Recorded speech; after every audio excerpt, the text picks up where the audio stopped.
여러분 안녕하십니까? 새누레TV의 강요엘입니다. 오늘 이 시간에는 다니엘서를 통해서 30일과 45일이 가지는 의미에 대해서 저번에 이어 계속적으로 말씀을 드리겠습니다. 하나님의 말씀은 다니엘서 12장 10절부터 12절까지입니다. 특별히 11절과 12절만 봉독하겠습니다.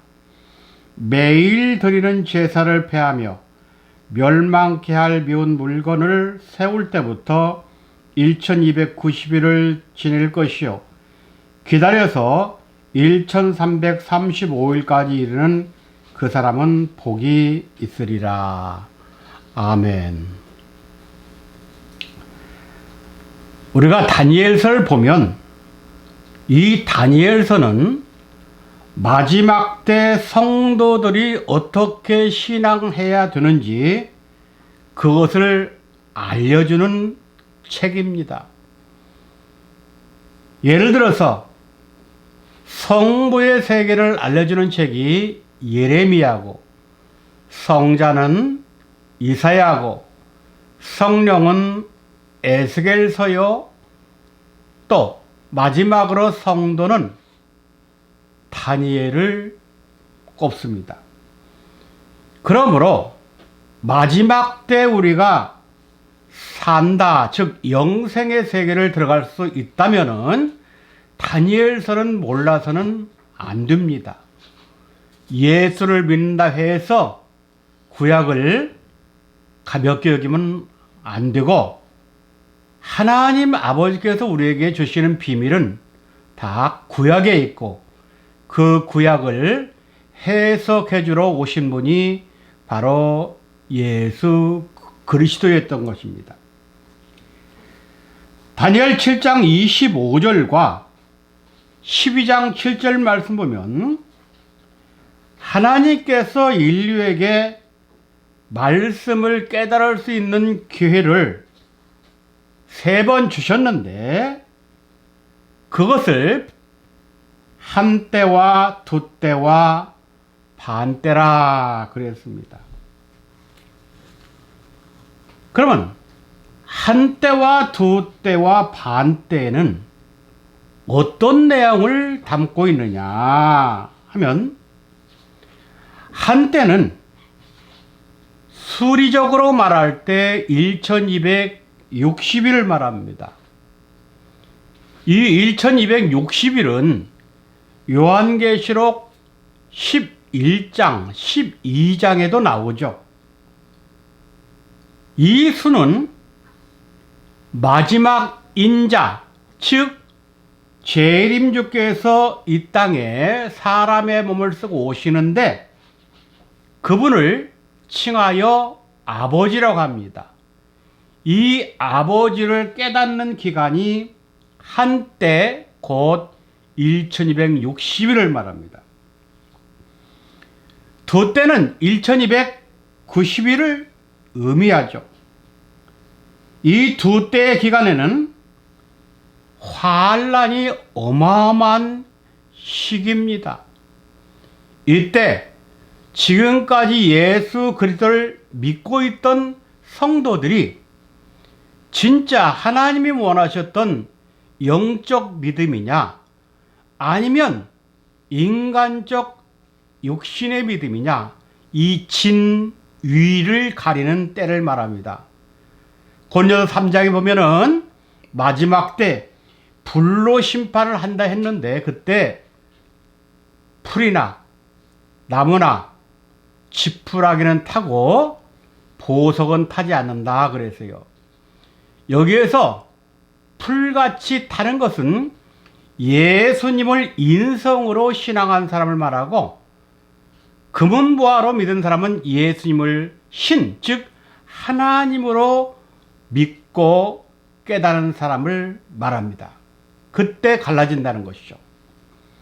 반때는 1335일로, 이때는 우리가 재림주를 만나는데 재림주를 만나려면 그냥 무조건 예수 믿으면 만나는 것이 아니라 우리의 몸이 먼저 변화가 되어야 됩니다. 변화된 사람만 재림주가 만나주시는 거예요. 이 말씀을 깊이 새겨야 됩니다.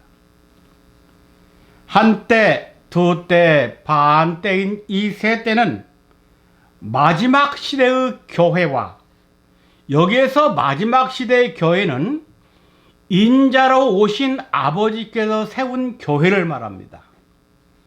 마지막 시대의 교회와 그 교회의 정말 성도들이 하나님의 태초의 말씀으로 양육받는 기간을 의미합니다.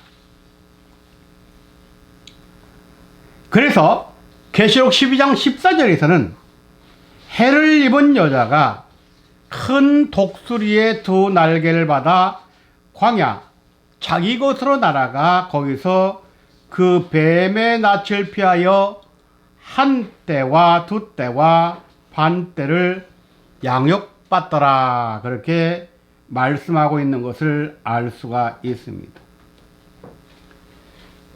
그렇다면 우리는 1260일에서 1290일 사이의 어가 아닌 30일이라는 그 숫자 속에는 무슨 의미가 담겨져 있고 또 1290일에서 1335일 사이에 45일 어간에는 무슨 의미가 담겨 있는지를 자세히 알고 신앙으로 준비를 해야 됩니다. 먼저 1260일에서 1290일 사이에 30일 기간에는 이 땅에서 어떠한 사건이 벌어지느냐 하는 것입니다. 첫째, 이 30일은 전무후무한 대환란기가 옵니다. 이때는 전 세계에 임하는 전쟁, 3차 대전이죠. 그래서 성경은 마태 24장 21절에 창세로부터 이렇게 큰 전쟁은 없었다. 그렇게 말씀하고 있습니다. 두 번째, 30일은 거룩한 곳에 미운 물건이 서는 때를 말합니다. 여기에서 말하는 거룩한 곳은 구약대로 말하면 이스라엘에 있는 예루살렘 성전을 말하고 오늘날에는 영적인 의미에서 볼 때 내 마음이 성전이기 때문에 내 속에 나타나는 어떤 하나님이나 하나님 말씀 위에 다른 것이 들어선다는 말입니다. 구약시대 스룹바벨 성전에 미운 물건이 선 때는 주전 167년 12월 5일 날 제우스 신상이 섰습니다. 신약시대는 예수님이 이 땅에 오신 이후 688년에 예루살렘 성전에 이슬람의 오마르 사원이 세워져서 이슬람을 창시한 그 무슬림의 최고 지도자가 승천한 돌을 그 안에 집어넣어 놨습니다. 지금까지도 있죠. 하지만 우리는 이것을 영적 의미로 봐서 예수님 시대에 미운 물건이 뭐냐 하면은 거룩한 물건은 예수님이 오시기 전에 목자들을 말하고 미운 물건은 예수님이 오신 후에 목자들, 즉 이미 때가 지난 시대를 말합니다. 예수 때는 예수를 믿어야지 구약 선지자를 믿어서는 안 됩니다. 지금은 마지막 아버지 때이기 때문에 예수를 믿는 그 터 위에 아버지를 영접해야 하는 때입니다. 예수님 당시 헤롯은 에돔의 혈통으로 태어났습니다. 그가 바로 이스라엘에게 있어서는 미운 물건 노릇을 했죠. 왜? 예수님을 죽이려 했던 자입니다. 이렇게 우리가 말씀을 받기를 싫어하고 하나님께 예배 드리는 것 또한 싫어하고 하나님의 뜻대로 살기를 싫어하는 자는 이미 내 속에 헤롯과 같은 존재가 있다는 말입니다. 즉 예수, 말씀, 하나님을 죽이는 존재가 들어있다 그 말이죠. 세 번째로 30일은 세계를 통일한 적 그리스도의 통치 기간을 말합니다. 그래서 다니엘서 6장 12절에 30일 동안 왕 외에 절을 하면 다 죽여라 그랬습니다. 그러므로 적 그리스도가 세상을 통치할 때 자기 외에 어떤 신에게도 절하면 다 죽이는 시대, 즉 기독교인이 말살되는 시대가 온다는 말입니다. 네 번째로 30일은 성도들의 믿음을 점검하는 시기입니다. 바로 이때 성도들의 생사가 갈립니다. 어떤 사람들은 적 그리스도와 짐승에게 절하고 용용연표를 받음으로 지옥으로 갈 것이요, 거기에 굴복하지 않고 오직 예수, 하나님 제일주의의 신본주의자들은 영원한 천국으로 갈 것입니다. 다섯 번째, 30일의 어간은 우리들이 새 이름을 받는 기간입니다. 요한계시록 2장 17절과 3장 12절에 새 이름을 받아야 할 것을 우리에게 말씀하고 있습니다. 새 이름은 영원한 천국에 들어갈 수 있는 자격자를 말합니다. 오늘날로 말하면 우리가 미국에 산다 그러면 미국 시민권을 받는 것과 다름이 없죠. 이렇게 후 3년 반 30일 기간을 잘 통과한 사람에게 새 이름을 주시고 그 새 이름을 받은 성도들에게 마지막 변화할 수 있는 그 비밀이 바로 고린도서 15장 51절에 마지막 말씀이라고 했습니다. 이 마지막 말씀을 주시는 때가 언제냐? 바로 30일 마지막 통과한 새 이름을 받은 사람들에게 감추었던 만나를 주는 것을 말합니다. 이들이 감추었던 만나를 받고 영생 복락의 세계를 들어갈 수 있죠. 그러려면 다음 45일 어간을 통과해야 됩니다. 1190일에서 1335일 사이에 45일이라는 기간은 어떤 일이 일어나느냐? 첫째, 45일은 겨울과 안식일을 피할 수 있는 좋은 기간입니다. 마태복음 24장 20절에 예수님이 말씀했죠. 너희 도망하는 일이 안식일이나 겨울이 되지 않도록 기도하라 그랬습니다. 바로 이 45일 기간은 우리가 잘만 버티면 환난을 이길 수 있다는 말입니다. 두 번째로 45일은 야곱의 환난 기간으로 무서운 환난이 임하는 때를 말합니다. 예레미야 30장 7절에 야곱의 환난 때가 됨이라 그랬습니다. 이때는 요한계시록 16장에 예언하신 그대로 일곱 대접장이 쏟아지는 무시무시한 환란이 임하게 됩니다. 그래서 하나님께서는 그 날들을 감해 주지 않으면 아무도 통과할 수가 없다 했습니다. 그러면 하나님이 감해 준다는 뜻은 무엇인지 알아야 합니다. 마태 24장 22절에 기록되어 있습니다. 세 번째, 45일은 택한 자를 위해서는 은혜와 사랑을 쏟아주는 기간입니다. 이게 무슨 말이냐?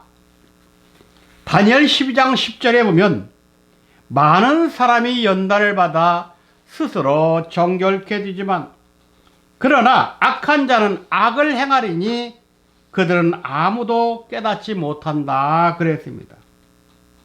바로 악한 자와 지혜자가 서로 나누어지는 때입니다. 악한 자는 45일 기간을 넘길 수 없지만 지혜 있는 자는 하나님께서 부어주시는 은혜와 사랑으로 평안한 축복을 누리게 된다는 것입니다. 네 번째로 45일은 인내를 가지고 기다려야 하는 기간입니다. 그래서 45일까지 1335일까지 기다리는 자는 복이 있다 그랬죠. 그래서 성경은 다니엘서 12장 25절에서 내가 하는 말이 다시는 더디지 아니하고 응하리라 그랬습니다. 그러니까 어떤 어려움 속에서도 이 45일이라는 영적 의미를 통과한 자에게는 하나님의 어마어마한 축복이 기다리고 있다는 말입니다. 다섯 번째, 45일은 하나님께서 예수님을 이 땅에 보내셔서 우리를 구원하시고 부활 승천하셔서 하나님 보좌 우편에 앉아 계실 때는 중보자의 위치입니다. 이 중보자의 위치로 하나님 우편에 앉아 계시는 주님이 심판주로 이 세상에 역사하는 때를 45일이라고 합니다. 하나님은 지금까지 많이 기다리시고 참아줬습니다. 성경에서는 언제까지 예수님이 우편에 앉아 계시냐? 시편 110편 10절에 네 원수로 발등상 삼을 때까지 기다려준다고 했습니다. 자, 우리는 이제 중보자 되신 예수께서 이제 하나님의 보호자 우편에서 이 세상에 재림하게 되시는데 그때 오시는 분의 성호가 만왕의 왕이요 만주의 주, 즉 심판주라고 했습니다. 그래서 그분이 이 땅에 오셔서 공의로 심판하신다 그랬습니다. 이 공의는 바로 요한계시록 16장에 나오는 나팔 대접 다음으로 나오는 일곱 대접장을 뜻합니다. 여섯 번째, 45일은까지 왜 기다려야 되냐? 이때가 바로 재림의 때이기 때문입니다. 마태 26장 64절 인자가 권능의 우편에 앉은 것과 하늘 구름을 타고 오는 것을 너희가 보리라 그랬습니다. 그러므로 우리는 여기에서 하늘 구름을 타고 오신다 했으니까 이 하늘 구름을 잘 이해를 해야 그분을 영접할 수가 있습니다. 일곱 번째, 45일은 신랑을 맞이하기 위해서 신부가 단장하는 기간입니다. 요한계시록 21장 2절에 새 예루살렘 성이 하늘에서 내려오는데 신랑을 위하여 신부가 단장 같더라 그랬습니다. 우리가 혼인하기 위해서는 하얀 드레스도 필요하고 또 예쁘게 단장하고 목욕하고 신랑을 기다리듯이 이렇게 단장하는 기간이 있습니다. 신부 단장이 과연 무엇일까요? 그것은 애써서나 요한계시록을 통해서 알 수가 있습니다. 8번째 45일은 혼인잔치의 때를 말합니다. 요한계시록 19장 8절에 그에게 허락하사 빛나고 깨끗한 세마포를 입게 하셨은즉 이 세마포는 성대에 오른 행실이다 하면서 계속해서 하시는 말씀이 이제 신부가 준비되었다고 했습니다. 자, 이렇게 우리는 마지막 때 주님의 재림을 맞이하기 위해서 준비해야 된다는 것을 45일이라는 것을 알 수가 있습니다. 45일을 완전히 통과한 자들은 이미 영육간의 표라를 받아서 에녹과 엘리야처럼 영원한 하늘로 변화되어 입성할 것입니다. 그렇다면 하나님께서는 우리들에게 후 3년 반인 1290일과 1335일을 주신 이유가 무엇이냐? 이걸 깨달아야 됩니다. 그것은 첫째, 온 세상 사람들에게 여호와를 알리기 위함입니다. 마지막 때 우리가 영육간에 변화되면 세상한테 믿으라 마라 할 거 없어요. 온 세상이 여호와라 합니다. 구약의 여호와는 신약의 예수로 오셨고 신약의 예수는 마지막 때 아버지로 오신 분입니다. 이분을 온 세상에 알리는 방법은 구속사와 창세전의 태초의 말씀밖에 없습니다. 그래서 이 세상은 마지막 그분을 경외하게 되고 그분이 하나님이었다는 것을 알게 되고 그분에게 영광을 돌림으로 인하여 온 세상이 온 논유가 하나님 앞에 영광을 돌리게 된다는 말입니다. 두 번째로 왜 이러한 후 3년 반의 어간을 주셨냐? 영원한 천국 기업을 받고 누리게 하시기 위함입니다. 다니엘 12장 13절 본문에서 너는 가서 마지막을 기다리라. 45일 그 어간은 기다리는 거예요. 마지막을 기다린다. 왜? 네가 평안히 쉬다가 끝날에는 네 업을 누릴 것임이라 했습니다. 성도들의 초림 때의 본향은 가나안 땅입니다. 그러나 재림 때의 본향은 가나안 땅보다 더 좋은 하늘에 있는 성입니다. 즉 새 예루살렘이죠. 이제 우리는 구약 가나안 땅이 천국의 예표지만 가나안 땅은 천국의 예표로 된 땅이라는 소리가 붙어 있습니다. 여기에서 우리는 땅에서 이제 하늘로 바꿔주는 전환의 세계를 맞이해서 우리에게 주시는 때에 맞는 말씀을 통해 그 말씀을 다시 오시는 인자를 통해 받고 깨닫고 행함으로 열매를 맺어 모두가 다 천국 장막절인 수장절의 열매로 다 영육간 입성하는 모두가 되시기를 주님의 이름으로 축원함을 드립니다.